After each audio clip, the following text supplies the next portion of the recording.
Bonjour les coquelicots. Bonjour.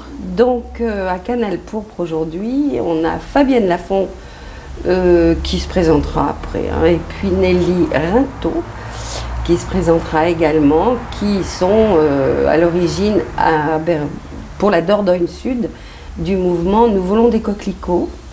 Et on a souhaité, ça fait un petit moment qu'on a envie de vous rencontrer, pour que vous nous parliez un peu de ce mouvement de citoyens ordinaires qui a été, si je me souviens bien, lancé en septembre 2018. C'est ça. Par un certain Fabrice Nicolino dont je ne sais rien, vous allez peut-être nous en parler. Et tout ça pour essayer de mobiliser le plus de monde possible pour que nos gouvernants enfin interdisent toute forme de pesticides dans nos campagnes. C'est ça. Alors, qui est-ce qui commence? Alors, Nelly a été à l'origine du premier rassemblement des coquelicots sur Prigonrieux. C'est ça. Et moi, celui de Bergerac, qui est venu 1 mois ou 2 mois après le vôtre. En fait, oui, on a Donc, commencé à Prigonrieux donc, le 5 octobre. Donc avec un autre habitant de Prigonrieux, on s'est lancé, on a signé l'appel en fait, qu'on a entendu à la radio, relayé notamment par Fabrice Nicolino, donc, qui est un journaliste chroniqueur et qui à Charlie Hebdo. Et donc Charlie Hebdo a lancé cet appel puisqu'ils avaient fait des études de leurs cheveux et donc ils avaient tous des pesticides, des résidus de pesticides. Donc voilà, c'est parti de là. Et puis aussi suite à la démission de Nicolas Hulot qui avait provoqué quand même de vives réactions. Donc cet appel qu'on a entendu et l'appel qui n'est pas qu'une pétition, mais c'était aussi un appel donc à la résistance et à se rassembler donc tous les premiers vendredis de chaque mois devant les mairies de nos communes. Donc on s'est dit lançons-nous, en fait on attendait que ça se fasse à Bergerac, ailleurs, et puis on voyait rien.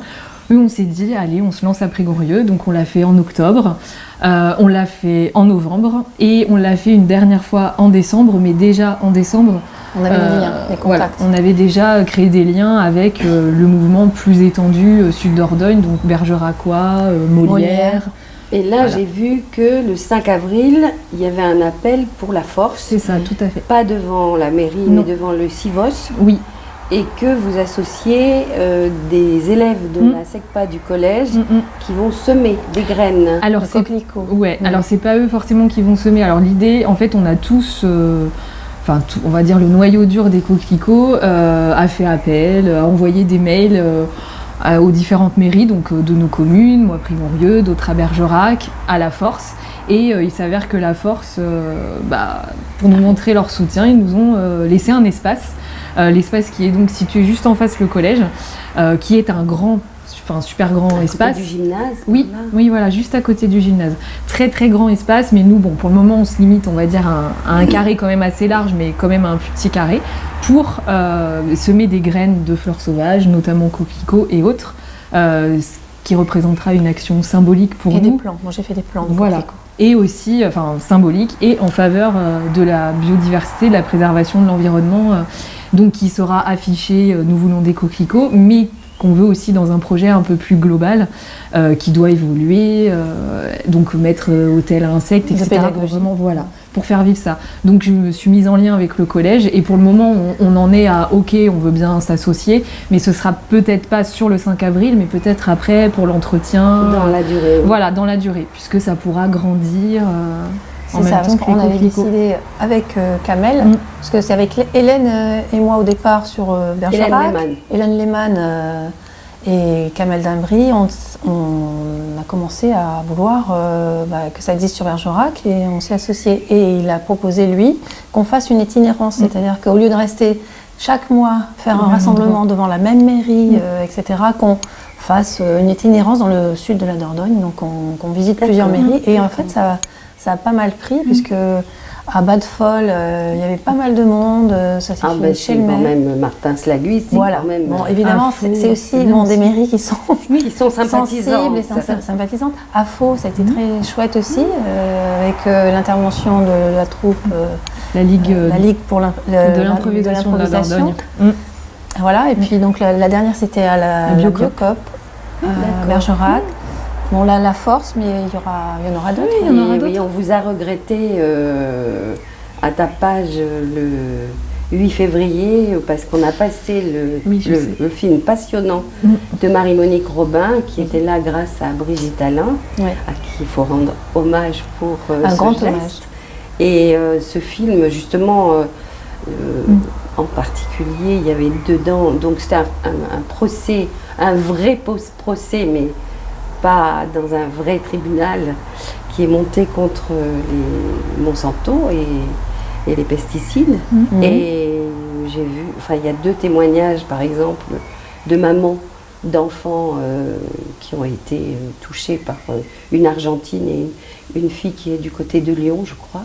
Enfin, c'est un film formidable. Ah oui, mais elle fait un travail fantastique, Marie-Monique Robin, avec enquête, notre poison quotidien, Le Monde selon Monsanto. Voilà, ça nous ouvre les yeux sur. Moi, c'est un film. Est-ce que on est dans James Bond ou est-ce que c'est la réalité? Et c'est exactement formidable. La réalité. On voit maintenant, c'est sorti il n'y a pas longtemps que Bayer Monsanto maintenant, puisque Bayer a racheté. Comme disait Marie-Monique Robin, ils foutent les gens malades et après Bayer les soigne avec ses médicaments. Donc c'est tout bénef. Allons-y, gaiement. Et donc ils ont été soutien financier de la campagne. Et là, de la droite qui va gouverner avec Macron au niveau européen. Donc on se demande comment est-ce que quelqu'un d'écolo peut s'allier avec ces forces-là. Avec les fabricants du poison. Et que représente notre vote en tant que citoyen quand on sait que ces partis sont financés Justement, quelqu'un d'écolo ou pas, Macron s'affichait comme tel ou a tenté de s'afficher comme tel, comme beaucoup d'États et de gouvernements européens aujourd'hui qui font une sorte de greenwashing, en tout cas une vitrine écolo et qui derrière se retrouvent pris, liés, point et pieds liés par les firmes transnationales, pieds et poings liés, c'est mieux, par les firmes transnationales, mais vous avez cité les films de Marie-Monique Robin, il y a plein de films qui montrent les désastres écologiques, mais au-delà de ça, au-delà des faits qu'on nous assène, on se retrouve souvent un peu désarmé en disant, qu'est-ce qu'on peut faire? Il y a très peu de pistes qui sont proposées sur ces films qui sont évidemment à charge et normalement à charge. Est-ce que l'appel des coquelicots, je ne l'ai pas lu malheureusement, je vous avoue que je ne l'ai pas lu, mais est-ce que l'appel des coquelicots s'inscrit dans quelque chose d'une part de plus large, type l'affaire du siècle, et est-ce que cet appel des coquelicots peut aussi, c'est un projet qui peut se construire localement en fonction des revendications ou des discussions avec des gens, ou quels sont les points précis de l'appel des coquelicots? C'est quoi? Apolitique, ça veut rien dire. Ça veut dire que c'est un appel à la résistance citoyenne. Il n'est pas partisan. Non. Il n'est pas partisan. Il n'y a pas un parti pour qui les coquelicots adhéreraient. Tout le monde peut s'y retrouver, puisque moi je suis à Génération, mais il y a des Europe Écologie Les Verts dedans, mais puis plein de citoyens qui des gens non encartés. Tout à fait, quelques mois. Donc exactement. Donc c'est plutôt quelque chose qui se veut large, rassembleur et qui a une influence citoyenne un peu comme le mouvement. Cet appel, c'est contre les pesticides. Alors cet appel, c'est pour demander l'arrêt de l'utilisation de tous les pesticides chimiques de synthèse. Et en fait, c'est un appel qui se donne 2 ans pour récolter 5 millions de signatures, si possible, donc jusqu'en septembre 2020.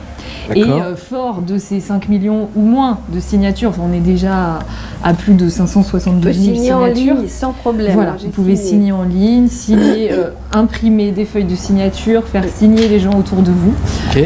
Et fort de ces signatures-là, on l'espère que ce nombre, qui est déjà quand même 572 000 personnes, c'est quand même déjà beaucoup. Fort de ce nombre, on essaie... Excusez-moi, est-ce qu'il y a une limite légale à ce nombre de signatures qui c'est une limite dans le temps, c'est les 2 ans. C'est les 2 ans.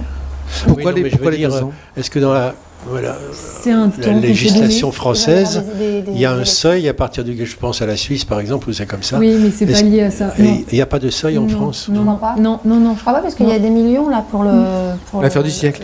Oui. Non, il n'y a pas de seuil. Alors au niveau européen, effectivement, il y a des choses qui peuvent se faire quand il y a plusieurs pays qui se mettent et qui décident à travers une pétition. quand il y a 4 pays et plus de 5 millions de signatures, enfin je ne sais pas exactement les chiffres, où là effectivement ça peut déclencher un référendum. J'avais interrogé l'association nationale par rapport à ce chiffre de 5 millions. Non, c'est pas du tout lié à quelque chose qui légalement nous donnerait droit à agir plus particulièrement. Mais 5 millions, c'est quand même représentatif d'une grosse partie. Du coup, cette influence que tu dis, Gilles, on a l'impression que depuis des années, que ce soit les pétitions, les manifestations, ça ne sert pas à grand-chose. Est-ce qu'il y a une articulation avec le référendum d'initiative citoyenne ? Est-ce que vous y voyez peut-être une piste pour faire passer ou pas cette proposition d'interdiction des pesticides ? Oui, parce que c'est dans enfin, en tout cas, ça fait partie des revendications dans des Gilets jaunes, la prise en compte de l'écologie. Sans parler que des Gilets jaunes, est-ce que vous pensez que le référendum d'initiative citoyenne serait peut-être un outil plus adapté qu'une pétition sur 2 ans de 5 millions ? Oui, 5 millions. On constate que la Ve République n'est plus du tout adaptée, elle devient obsolète, elle confisque la démocratie, elle confisque l'intérêt commun. Et donc, si on part sur une 6e, c'est pas encore le temps, on n'y est pas encore, parce qu'il faudra attendre une autre élection. Mais en attendant, oui, ça serait. Alors, est-ce que ça va ressortir des grands débats ? Grosse question, j'ai bien peur que non. Et dans vos réunions publiques à Faux ou à Batfol, le maire est Europe Écologie Les Verts, c'est ça, Batfol ? Oui. Est-ce que j'imagine qu'on n'est pas causé que des pesticides. Les gens qui étaient dans la salle ont élargi les thèmes. Alors, de quoi vous avez causé en fait? À Prigonrieux, on avait commencé par des thématiques autour de la viticulture. Alors c'est vrai que nos rassemblements, ça se limite quand même, enfin ça se limite. Et je pense que c'est le cas de beaucoup de rassemblements mensuels qui ont lieu en France, parce qu'il y en a à peu près 800 chaque mois. C'est de l'entre-soi. On est bien d'accord, on est avec des personnes qui sont, comme nous, convaincus des dangers, voilà, des pesticides. Maintenant, il n'y a pas des habitants qui sont venus à Faux, enfin qui ne sont pas forcément... Si, quand même. Oui, mais en tout cas, il n'y a pas eu de... venus un peu partout. D'accord. Après, on discute entre nous et chacun essaie de proposer des choses pour qu'on évolue, où chacun participe à un petit groupe de travail ou pose des questions. D'accord. Mais ça reste encore à un niveau... ça ne rentre pas dans le champ politique pour l'instant. Si, en quelque sorte, puisque vous êtes Après, les habitants discutent ensemble, vous avez des projets à la force. Si vous voulez, Mais l'idée, ce serait d'essayer de s'ouvrir à des personnes qui sont soit moins sensibles à cette question, soit qui ne sont pas d'accord avec nous. Voilà, mais on pense... Enfin, moi, je pense que c'est important d'abord d'asseoir le mouvement, d'avoir quelque chose, un noyau solide, avant d'essayer, et puis d'être vraiment bien informé, d'avoir suffisamment d'outils et suffisamment les épaules après pour aller vers pas mal de rassemblements à faire depuis 2 ans. Donc pour l'instant, moi j'ai pensé par exemple à inviter des spécialistes, des agronomes qui sont spécialistes de la pollution de l'eau, de l'agroforesterie, etc. Donc ça peut être intéressant. Et après, ça peut faire évoluer la conscience qu'on peut très bien se passer des pesticides, que ça existe déjà et que donc c'est qu'une question de volonté politique de le faire. Les produits phytosanitaires, comme on dit, de façon langue de bois. L'autre jour, moi j'ai entendu à une émission de radio un agriculteur, parce qu'en ce moment, toute la semaine, sur France Culture, à 5h, c'était sur l'agriculture bio. Parce que c'est la semaine des alternatives aux pesticides. Voilà, et donc, par exemple, un monsieur qui disait que lui, il est en bio, et il se met beaucoup plus tard que les agriculteurs traditionnels. Je se mets en octobre au lieu de septembre, et que c'était aussi un effet de semi-tardif, c'était que c'était moins sensible du coup aux pesticides. Mais de toute façon, tout ce qui est pesticides, il y en a plein des techniques. Et puis déjà ce qu'il faut constater, c'est que l'utilisation de tous les engrais chimiques, de tous les pesticides, ça a un effet sur l'appauvrissement des sols. Et en fait, les rendements diminuent. Et du coup, les rendements diminuent. Et donc, on en remet. Et au final... on a des sols stériles. Ce qui est apparu nécessaire pour la santé, pour l'alimentation humaine, humaine au sortir de la Seconde Guerre mondiale, aujourd'hui, on court à notre perte si on continue comme ça. Il faut réapprendre à travailler avec les équilibres naturels. Et il y a des tas d'alternatives qui existent. Oui. Sur le Bergeracois, par exemple, des viticulteurs qui sont en biodynamie et qui s'en sortent.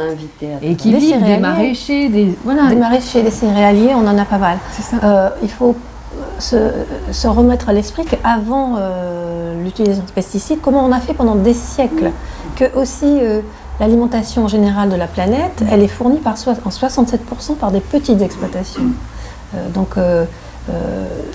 On peut concevoir que maintenant, il n'y avait pas la conscience avant, puisqu'il n'y avait pas les pesticides, mais maintenant on a cette conscience.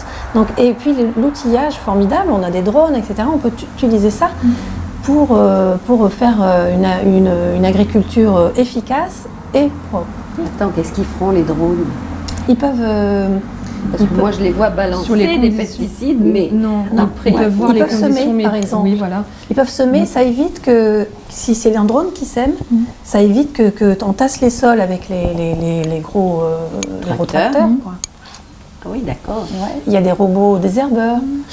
Excusez-moi. Pour les vignes, maintenant, il y a des robots aussi pour la taille, etc. Je vais jouer l'avocat du diable.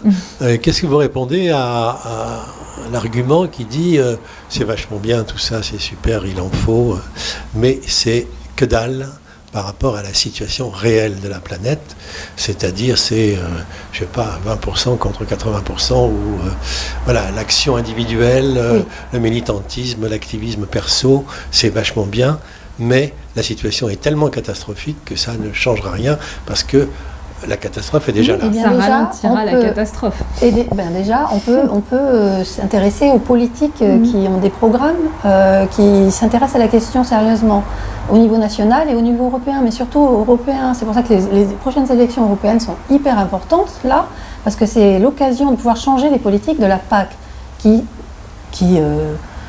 maintiennent notre agriculture dans cette dépendance aux phytosanitaires avec l'aide à l'hectare, etc. Donc c'est au niveau politique après qu'il faut aller, il faut aller à un étage supérieur. Oui. Mais c'est très bien qu'il y ait que les citoyens prennent conscience et fassent chacun, on est comme acteur. Le colibri, à ce qu'il peut à son échelle. Mais il faut que le politique en haut soit au même diapason pour qu'on soit vraiment efficace et qu'on en mette un coup et que ça peut aller vite après. Pour compléter la question de Gilles, la semaine dernière à la Colline aux Livres, le cofondateur de Darwin a présenté un livre qui s'appelle « Arrêtons de nous mentir », Jean-François Gansille.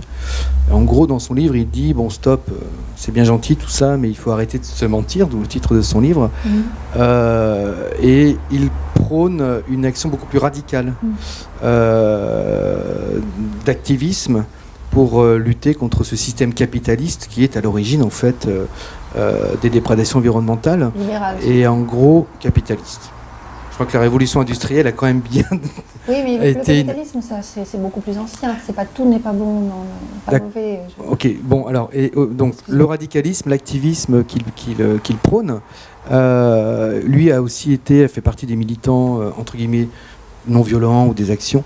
Et aujourd'hui, il s'est rendu compte que c'était un cul-de-sac, qu'il fallait être beaucoup plus radical dans ses actions. Qu'est-ce que vous... Enfin, je sais pas, peut-être pas lu ce livre, mais qu'est-ce que vous pensez de cette proposition? C'est dangereux. Regardez les Gilets jaunes, on les accule à la violence et on répond avec plus de violence. Regardez ce qui est en train de se passer avec la loi anti-casseurs, avec l'armée maintenant, qui va être en position de tirer sur les Français. Sur des citoyens. Sur des citoyens, sur des Français. Ça se passe en France, donc peut-être qu'il y aura d'autres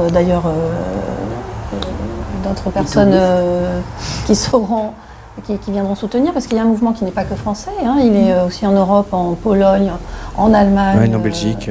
Voilà, exactement. Donc voilà, c'est ce que je pense. Moi, je pense qu'on a des outils démocratiques, il faut s'en emparer, arrêter de dire que la politique, c'est mauvais, arrêter de dire qu'on ne peut rien faire. Il faut des politiques qui soient courageux et fermes dans leur... mais quand on a des lanceurs d'alerte sur les dérives, parce qu'il y a certaines dérives, les lobbyistes, etc.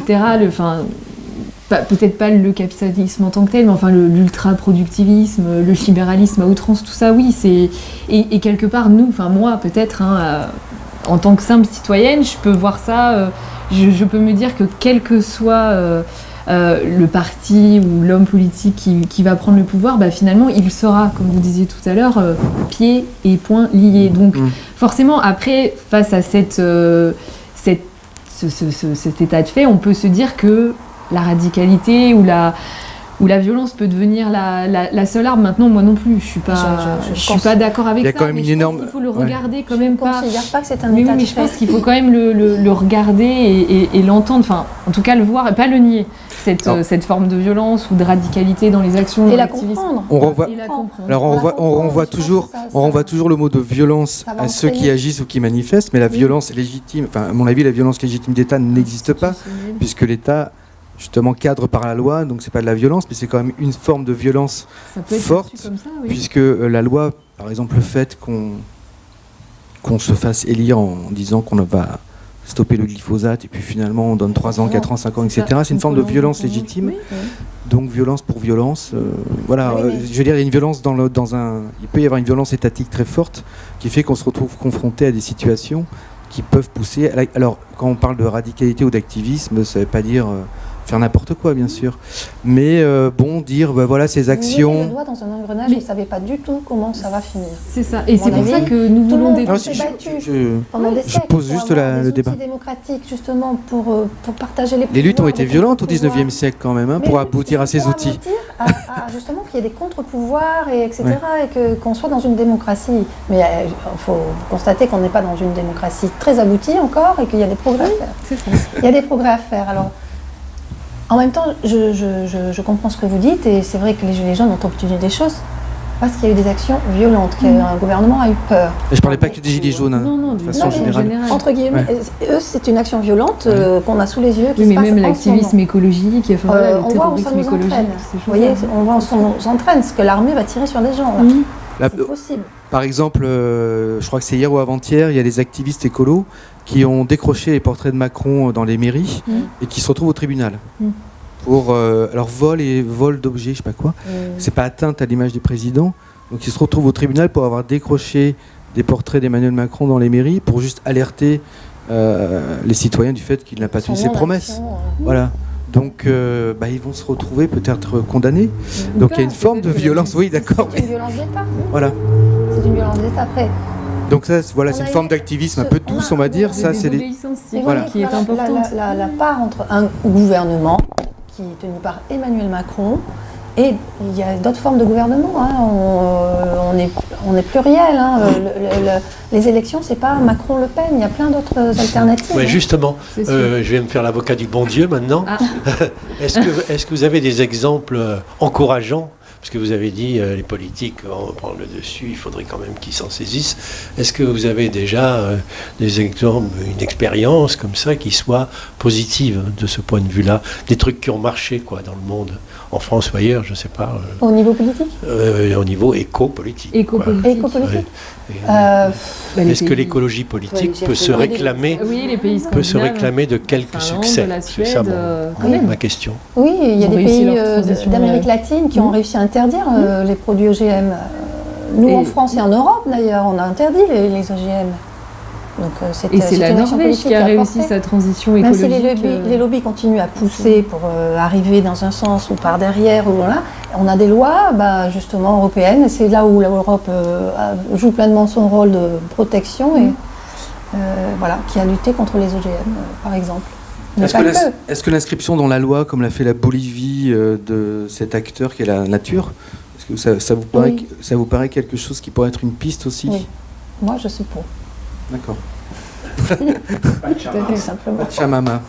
Donc faire de Pachamama un acteur qui soit protégé et défendu par la loi. Oui, tout à fait. On a dans la Constitution depuis 2004, la Charte de l'environnement. quand même.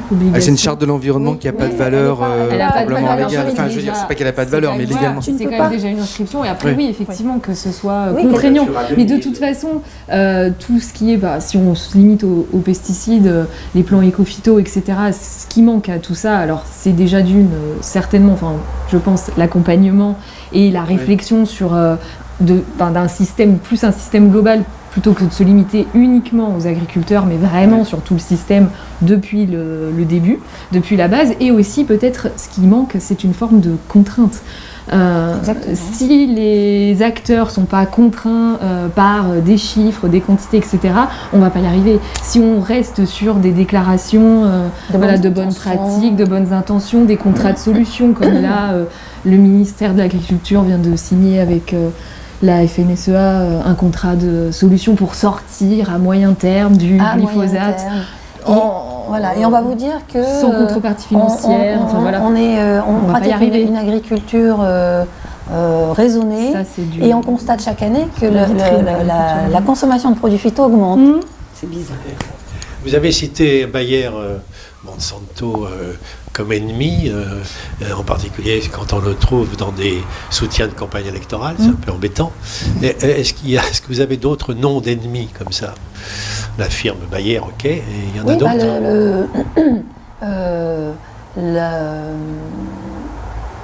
Le syndicat, la FNSEA. Je suis désolée. C'est un qui s'inscrivent dans un système d'agro-industrie. L'agro-business, les banques françaises qui soutiennent ces fermes-usines, les fermes-usines, tout ça. Enfin, l'industrie agroalimentaire au sens large. Total, oui. Total, oui. Alors, juste pour compléter également le bon Dieu qui est derrière la caméra, dans les municipalités, certaines municipalités décident de ne plus utiliser de pesticides pour les espaces verts. C'est la loi. Alors c'est la loi, mais tout le monde ne le fait pas. Ou l'appareil, est-ce qu'il y a des contraintes? Normalement, la loi doit l'interdire. Est-ce qu'il y a des contrôles? Mais est-ce qu'il y a des contrôles? Est-ce que vous, en tant qu'Ocléco, vous avez par exemple... Je sais pas, ça aurait été rigolo de faire un tour des mairies de la CAP pour voir s'ils respectaient bien. Alors je sais pas, si peut-être qu'ils le font, hein, mais ce serait peut-être intéressant de donner, pas faire un label coquelicot des mairies, mais ne serait-ce que de communiquer. Sur les mairies qui ne oui, ou peut-être qui ne sont pas forcément bien informés, voilà. Oui, il faudrait que tu signes l'appel et que tu ailles des tas de bonnes idées. Mais non, il n'a même pas lu. Dans les pétitions, Si, en fait, non, j'avais entendu, mais je ne signe pas trop de pétitions. Mais voilà, par exemple, est-ce que vous avez discuté avec M. Delmarès, par exemple, qui dirige la CAP, sur ce problème-là? Par contre, avec M. le maire de Bergerac, Daniel Garrigue, qui lui soutient qu'il obéit. Voilà. Oui, on le voit, hein, à Bergerac, oui, mais je pensais à des communes... Comment ça, tu le vois comment tu vois qu'il n'y a pas de pesticides? Non, mais on voit quand les agents de la municipalité, ils brûlent, au lieu d'utiliser des pesticides, je ne sais pas comment ça s'appelle. C'est un nom particulier, je suis pas très bon en technique, mais en tout cas, ils n'utilisent pas de produits sanitaires. Voilà. Et donc... On va passer le métam-sodium aussi, ça va plus bien, ça. Voilà, ça pourrait être peut-être des perspectives, parce que je pense que pour certaines municipalités, il y a des problèmes d'information, de savoir comment on met ça en place, non? Ou de d'information, je pense pas quand même. Hein. Parce que les contraintes entre le protocole de Kyoto, Copenhague et les accords de Paris, il n'y a aucune contrainte dans ces accords. Donc, le Grenelle, tout ça. Voilà. C'est pour ça que la France n'est pas dans les clous du tout. Je crois qu'il n'y a pas un État du monde qui soit dans les clous aujourd'hui. Il y en a 6 ou 7 ou 8. L'Allemagne n'est pas un peu mieux. Je sais plus quel pays. Il y en a quelques-uns, c'est très peu, sur tout le nombre de pays qui ont signé. Peut-être la Norvège. Ah ben non, elle n'est pas comme Alors donc, au-delà de l'appel des coquelicots, est-ce que vous êtes assez engagé aussi dans les partis, dans les associations? Je ne vous connais pas très bien, mais est-ce que cet appel des coquelicots donne envie de vous investir un peu plus, davantage, dans d'autres formes au-delà de cet appel des coquelicots? Moi ouais. Oui. faut avoir le temps. Hein. Oui, alors c'est ça. Maman, Je suis maman de 2 petites filles et effectivement, c'est un peu le frein. Voilà, je me suis lancée dans l'appel des coquelicots et j'apprécie, enfin voilà, au-delà de la cause, enfin du sérieux de la cause, le lien social qui se crée autour de ça, et c'est important en fait. Cette espèce de solidarité qui se crée entre les uns les autres, le lien social. L'envie en fait d'avancer, enfin ça a créé aussi à titre individuel des changements, enfin voilà, des prises de conscience, une envie voilà de vraiment préserver l'environnement, d'éduquer les enfants à ça. Après, est-ce que plus tard, déjà on va aller au bout des 2 ans. Je vais voir ce que ça donnera. J'espère justement, on en parlait tout à l'heure, que l'idée c'est que dans 2 ans ça s'arrête parce qu'on aura gagné. C'est quand même pour ça que je me suis lancée dans cette aventure et j'espère bien qu'on va gagner et j'y crois fermement. Et après, plus tard, oui, peut-être que je pourrais... oui, c'est sûr que ça a fait naître une envie militante chez moi et peut-être à l'avenir un peu plus politique, mais pour le moment... D'accord. Est-ce que par exemple, l'une et l'autre, si vous avez participé au grand débat, je ne sais pas, est-ce que c'est des choses que vous... D'accord. Est-ce que c'est des choses que vous auriez pu faire c'est une chambre d'écho, le grand débat, donc ça aurait pu être... Personnellement, moi je suis à Génération, le mouvement de Benoît Hamon. Personnellement, je pense que le grand débat, je n'y crois pas une seconde. Je pense que c'est une campagne déguisée. Je pense qu'il retourne la situation, le président, en sa faveur et qu'il est malin. Mais voilà, je n'irai pas à un débat dont je sais à l'avance qu'il est biaisé. Et voilà, donc... Et vous ? C'est aussi mon opinion. D'accord. C'est pour ça que je ne me suis pas... Donc c'est pas un moyen de discuter. Excusez-moi, mais est-ce que vous connaissez des débats non biaisés ? Il y en a ? Des débats non biaisés ? Bien sûr. On a fait une agora, là justement, Benoît Hamon était à Trélissac avant-hier soir, et ça s'est déroulé sous forme d'agora, c'est-à-dire que les gens prenaient un numéro à l'entrée, et après il y avait un tirage au sort, et les numéros désignés pouvaient poser une question. Donc il n'y avait pas un discours à l'avance, etc. Les plus grandes gueules qui monopolisaient la parole. Qui a monopolisé ? Non, je dis, il n'y avait pas des grandes gueules qui monopolisaient la parole. Voilà, ça circulait, il y avait de tout, voilà, exactement. Donc non, on peut faire autrement. Je pense que c'est une question de volonté. Donc pour vous, les mairies peuvent se saisir de ce grand débat, entre guillemets, pour... Parce que pour vous, ça aurait pu être une tribune. Oui, c'est ça. Ça aurait pu être une tribune, ce grand débat. Mais non, on y participe. Parce que ça aurait pu être une tribune aussi pour... Regardez le dernier grand débat qu'il a fait avec les intellectuels. Ah non, mais je ne parle pas des grands débats type président-maire, mais dans les communes. Parce que je pense qu'il y avait des moyens de... Sérieusement que tout va remonter et qu'ils vont... Mais non, bien sûr, on n'est pas entre les algorithmes et les problèmes de synthèse. C'était biaisé et que c'était une campagne déguisée. Enfin, pour avoir assisté à celui de Lambra, j'ai pas fait Bergerac, il y a des... Qu'est-ce que vous vouliez dire sur les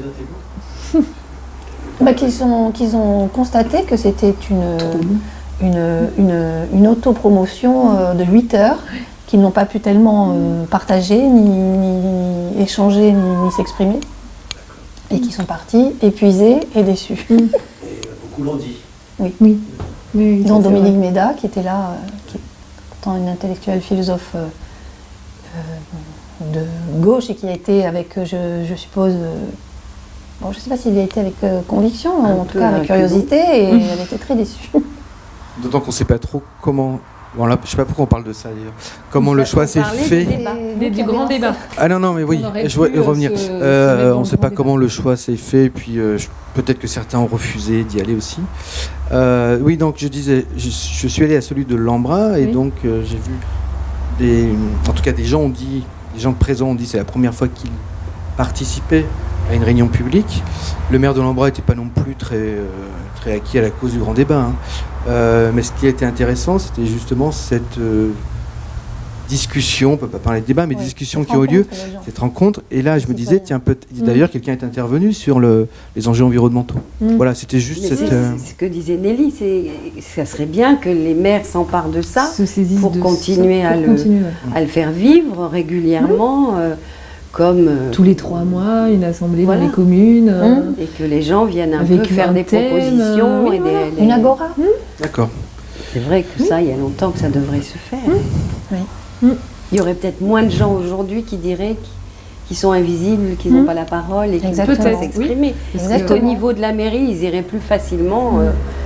Et puisqu'à une échelle locale, il y a quand même des choses qui peuvent beaucoup de choses peuvent se faire. Beaucoup de choses peuvent se faire. On a perdu en termes de démocratie. On a perdu un peu les lieux du commun.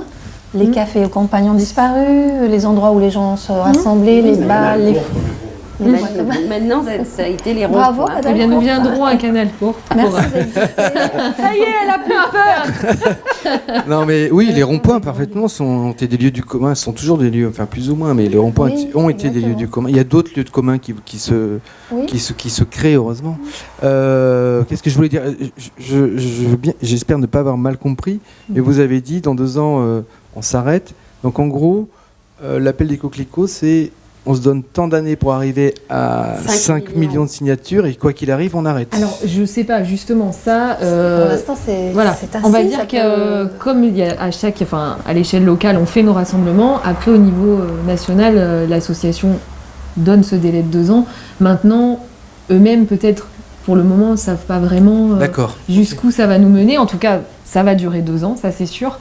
Après, j'espère bien, moi, peut-être un jour rencontrer tous les coquelicots de France à un seul endroit pour qu'on soit vraiment... coquelicot. Oui, voilà, qu'on soit vraiment visible parce qu'on se voit sur des pages Facebook, etc. Enfin, c'est vrai qu'il y a un vrai réseau qui se crée avec toute la France. Ça s'est pas fait encore, ça. Pas encore parce que, justement, c'est important. Alors, il y a ça et puis parce que c'est important de se rendre compte qu'en fait, dans chaque municipalité, enfin au niveau local, il y a des gens, même s'ils sont 10 devant leur mairie tous les mois, ils sont là, on est 30, 40, à Besançon, ils sont en général plus de 200, enfin il y a des villes où ça bouge plus. En Bretagne, ils sont bien aussi bien tout le Grand Ouest est flingué par la FNSEA, donc tout à fait. D'un point de vue agriculture productiviste... On peut espérer un truc comme il y avait eu avec les gens du Larzac, qui un jour sont montés avec leur troupeau de moutons à Paris. Voilà, ça, c'était une action radicale dans le Larzac. Oui, enfin bon, il n'y avait pas eu de mort, il n'y avait pas eu d'armée. Il y a eu l'armée dans le Larzac, excuse-moi, Christine. Mais je parle de quand ils sont montés à Paris avec leurs moutons, leurs chèvres. Oui, voilà, c'était une action radicale. C'était une action non violente et c'est resté quelque chose d'important. Exactement, mais on a eu un gouvernement qui a fini par écouter, par lâcher. Je ne suis pas sûre que le gouvernement qu'on a là, actuel, soit dans ces mêmes dispositions et qu'il ait mentalement la structure pour le faire. Je pense qu'il manque d'empathie, qu'à un moment donné, il se rétracte sur sa position et que ça peut donner des choses terribles. Ces manifs du samedi, ça ne va pas lui ajouter de l'empathie. C'est ça le problème. Ça je suis bien d'accord. Ce que disait Philippe sur la violence légale. Il ne tenait qu'à lui que ça s'arrête. Ah oui, non, mais dès le début... Il est responsable de ce qui se passe là. Il s'est muré dans le silence, quoi. Bien, on va sortir des gilets jaunes quand même. Oui, je voulais juste parler de ce petit coquelicot très joli. Oui, qui est un petit peu... Tu fais un gros plan dessus. Qui est un petit peu C'est un coquelicot perso, c'est perso ou c'est... Non, ah oui, si, c'est perso. Alors ça peut s'acheter. Alors c'est pas celui-là qui s'achète. Celui-là a été fabriqué par une des membres du collectif Coquelicot et qui me l'avait donné. Tu l'as, Gilles, ou pas? Voilà. Mais après oui, sur le site nousvoulonsdescoquelicots.org, il y a des cocardes, des autocollants. L'argent est reversé à l'association, donc parce que ça les aide aussi à faire des actions, à pouvoir se rendre plus visibles. Donc il y a tout un tas de petites choses à acheter. Il y a la pétition à signer, bien sûr. Les feuilles de signature à imprimer et à faire signer autour de soi, voilà, avec l'adresse pour Vous en êtes à combien d'ailleurs? On a posé la question ou pas? 572 000. D'accord. Voilà. C'est bizarre, c'est les gens de l'affaire du siècle pourraient aussi signer l'appel des depuis coquelicots. Octobre. Ça ferait 2 millions déjà. Vice versa. Oui, moi j'ai fait les deux. Oui, moi aussi. Ok. Voilà. Bon vous êtes contente de ce mouvement qui avance depuis 2018. Septembre 2018. Oui, ça fait pas beaucoup. D'accord. Oui. C'est un bel élan. Gilles, merci, qui est derrière la caméra. Des coquelicots. Signez l'appel. Signez l'appel. C'est tout. Non, après... Merci, Canal+. En tout cas, merci. Merci à vous pour... Bon courage pour la suite. Merci. Au revoir. Au revoir.